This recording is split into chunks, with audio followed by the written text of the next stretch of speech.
memfitnah misalnya, kita menghancurkan. Anda kita merasa yakin itu bukan fitnah ya? Saya berulang kali, betul, saya berulang kali dipanggil polisi. Kata-kata gubernur yang dipecat? Gubernur Menteri yang dipecat? Menteri yang dipecat kan memang dipecat, Pak Anies. Siapa yang bisa bantu? Reshuffle, bukan dipecat, reshuffle. Dipecat, apalah namanya. Saya mau tanya, Gubernur Anies jahat nggak? Ada nggak pernyataan dari pengadilan? Jahat sekali. Ya, bayangkan. dia jahat atau enggak? Apa buktinya dia jahat? Ada nggak? Ada dong. Apa? Yang tadi Anda bilang, rencana 82 miliar rencana. buat rencana. Rencana, tapi kan ketahuan belum oleh dibuktikan. seorang anak muda dari Partai Solidaritas Indonesia. Kalau tidak dibongkar, ini akan lolos 82 miliar buat beli IKI bond. Anggota DPRD itu membahas, Anda itu mewakili rakyat. Betul, saya perjuangkanlah hak rakyat. Rakyat jangan dicolong duitnya untuk beli IKI bond. Loh, itu yang Anda harus perjuangkan. Perjuangkan. Ini saya nggak ada. Kita fokus Anda justru dengan senang hati tadi mengatakan bahwa oh ini kan rencana, belum jadi. Baru rencana baru jadi. Ya rencana ketahuan dengan apa yang Anda posting. Kalau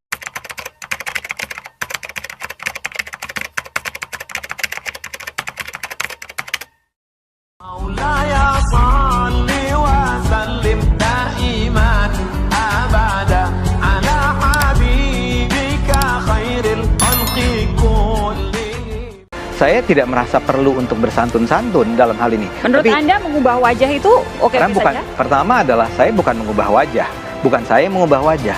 Itu adalah sebuah meme yang saya repost. Yang buat saya nggak tahu siapa. Tapi siapapun yang tahu cerita tentang Joker akan tahu. Joker itu sebetulnya bahkan bukan tokoh yang antagonis. Dia adalah tokoh yang dibuat dalam film itu, dibuat untuk diminta dimaklumi kenapa dia melakukan itu.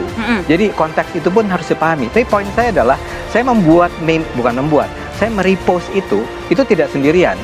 Kalau Anda baca postingan saya pada hari-hari itu berkali-kali saya mengatakan ini tidak masuk di akal dan seterusnya. Yang harus sebetulnya dipersoalkan adalah yang saya katakan jahat itu adalah jahat kalau Anda sampai mempermainkan uang rakyat. Jahat kalau mempermainkan uang rakyat. Dan itu baru rencana. Garis bawah kritiknya. Ya, itu kan baru rencana.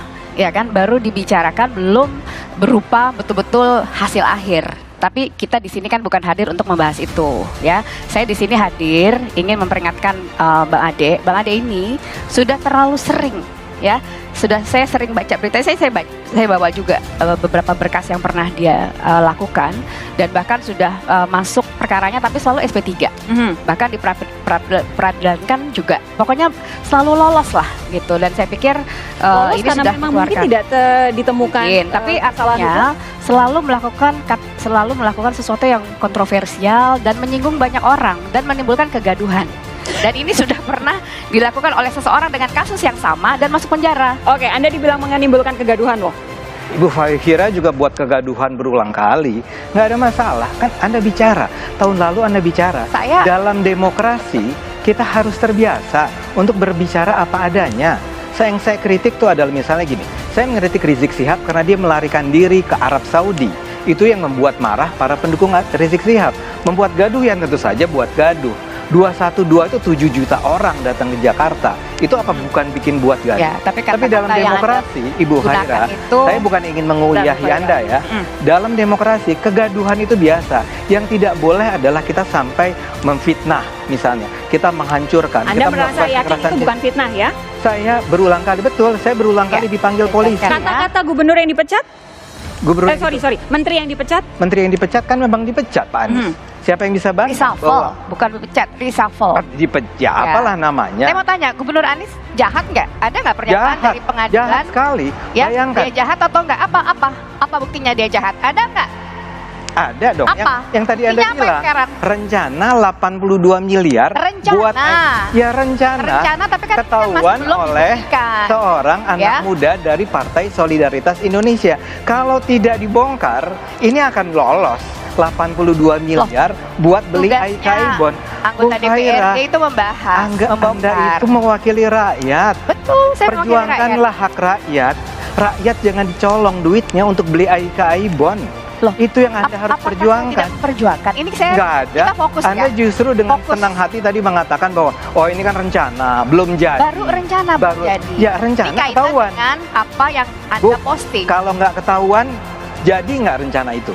Loh pasti ketahuan lah, ini kan buktinya. Ya buktinya nggak. Semua anggota dewan punya hak untuk nggak ada yang bicara. Dan sekarang bayangkan si anggota PSI ini, si anggota DPRD PSI sekarang dimarah-marahin di DPRD Jakarta oleh orang-orang partai lain. Dia bahkan akan diadukan ke Dewan Kehormatan.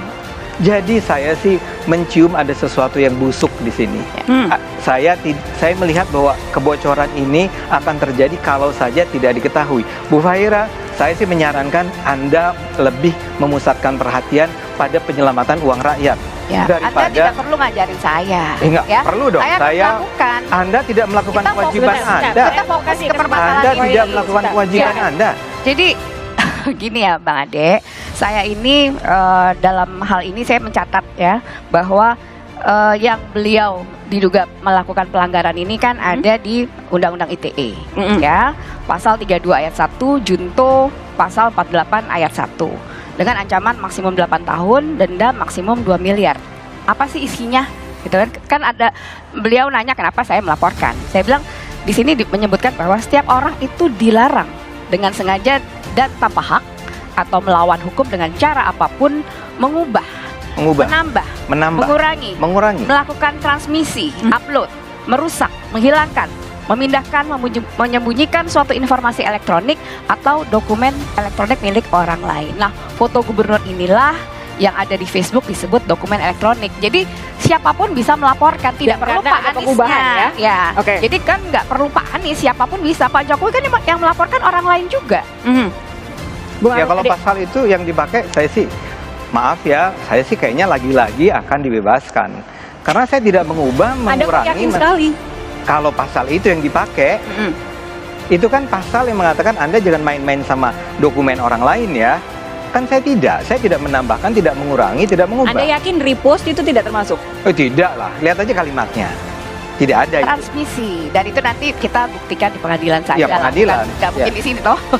Iya tentu saja. Saya cuma mau bilang, jangan kalau saya dilepaskan oleh polisi, saya setiap kali ada kasus, saya dipanggil oleh polisi berjam-jam. Tapi kan saya tidak pernah cuap-cuap ke banyak orang. Wartawan pun tidak datang kalau saya lagi diperiksa. Bisa 4 jam, bisa 5 jam, bisa 6 jam. Tapi kalau setiap kali itu kemudian polisi mengatakan, ya kami tidak menemukan ada bukti yang cukup bagi Anda untuk diajukan lebih jauh, ya jangan anggap saya itu kebal hukum. Jangan dibangun satu frame tertentu bahwa saya ini kebal hukum. Saya kenapa? Emang Anda saya merasa ada frame itu berulang kali dikatakan. Saya sudah berulang kali. Saya kalau nggak salah emang ada 8 sampai 10 kali termasuk yang ini. Saya dipanggil oleh polisi. Ya, dengan semangat Pak Kapolri yang baru ya, saya punya keyakinan lah. Ya, artinya Pak Kapolri ini kan menyatakan hal-hal yang sejuk selama ini, dan saya ingin menitipkan persoalan ini mudah-mudahan bisa diproses secara tuntas gitu. Dan ingat, saya sepakat sekali dengan Pak Jokowi. 3000% saya sepakat dengan Pak Jokowi. Ya, dalam hal apa? Sekarang ini saatnya kita bersatu ya, hilangkanlah penyebaran kebencian, hilangkanlah penyebaran berita bohong. Ya, berhentilah penyebaran hoax. Ini udah saatnya bersatu membangun bangsa. Tapi begini, Mbak Fahira, kalau kemudian landasan dari posting itu adalah sebagai bentuk kritik, mengingatkan gubernur untuk transparan, karena kalau tidak pasti akan diviralkan seperti ini. Bagaimana kemudian Anda bisa memastikan Anda tidak sedang melakukan hal yang justru membahayakan kebebasan berekspresi? Menurut saya kritik itu kan bisa dengan berbagai cara, tapi tidak dengan seperti ini. Apalagi beliau dosen, harusnya bisa dong mencontohkan kepada yang muda-muda. Ini kan kita, anak-anak muda kita sekarang ini terlalu banyak disuguhkan hal-hal yang sebetulnya nggak masuk. Anda contoh buruk katanya. Anda contoh buruk. Saya melawan korupsi. Mahasiswa saya juga akan dengan senang hati mendukung saya saat ini. Karena jauh lebih penting melawan korupsi. Puluhan miliar harus diselamatkan. Saya heran ada anggota DPD lebih mempersoalkan meme joker daripada ratusan miliar yang mungkin bocor kalau saja tidak ada seorang anggota partai PS menyampaikannya kepada publik. Dengarkan ya penjelasan saya di awal. Bukan saya. Saya ini mewakili warga DKI Jakarta ya yang keberatan. Anda yang menggugat, Anda yang melaporkan saya. Oh iya, saya melaporkan, saya mewakili warga DKI Jakarta. Kenapa Anda nggak pernah bicara di depan publik tentang Pak Anies? Saya anggota DPD. Pak Anies jangan begitu caranya. Masa 82 miliar dipakai buat Haika-Ibon. Mengkritik itu bukan depan publik, ada caranya, menyampaikan dan lain sebagainya. Haika-Ibon, Bu. Haika-Ibon. Ya Anda nggak usah ngatur cara saya mengkritik beliau. Anda mengatur beliau, saya. Apakah saya mengkritik atau saya tidak? nggak boleh mengatur Anda. Ya? Anda mengatur saya. Saya tidak mengatur Anda. Haika-Ibon, Saya Bu, melaporkan 82 Anda miliar. atas dasar permintaan warga DKI Jakarta. Saya jadi khawatir Anda Ya? ini sebetulnya anggota DPD atau timnya Anies Baswedan. Pak Anies tidak minta saya. Nggak tahu, Saya tapi anggota DPD mewakili warga DKI Jakarta, justru bukan itu, timnya Pak Anies. warga Jakarta uangnya mau kalau saja tidak diketahui secara umum akan bocor 82 miliar. Ini kita konteksnya Oke. gambar. Anda membiarkan. Jadi jangan kita di sini Lebih penting mana? tidak Uang 80 fokus. miliar Kita atau lagi gambar? membahas gambar Pak Gub.